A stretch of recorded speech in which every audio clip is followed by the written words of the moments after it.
đang bẫy thôi. Đang bẫy đó, đó, còn điện mới đứng trước kia là Che mấy cái tua lại nữa kìa. che mấy cái tua này đó. Trời. Hồi nãy nó thấy nó mà đạp tới đó đạp thẳng rồi. Điên khùng.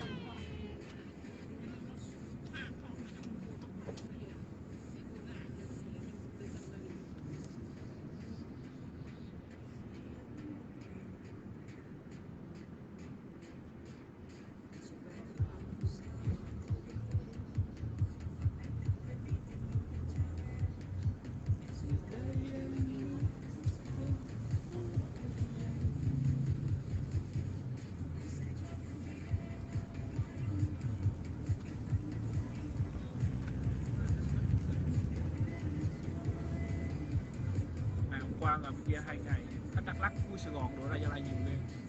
Ý nó đổ về đó về Gia Lai hả? Dạ. Gia Lai nó em gặp trên ngay chỗ chùa Bến Thành đó, ôi xe đầy luôn. Mấy chiếc cũng làm chỗ. Đổi ý đi ấy là đi như kiểu như đi du lịch về này cho nó chia bớt ra đó, chia bớt tập trung ấy. Rồi về biển là nghe tình hình thì thôi, tao không về biển tắm nữa. Không cho biển tắm mà tắm biển mà. Thế đó. Phải ăn độn tắm biển đó. Từ đó rồi bắt đầu anh đổ về ấy, đổ về núi. Sao Dũng.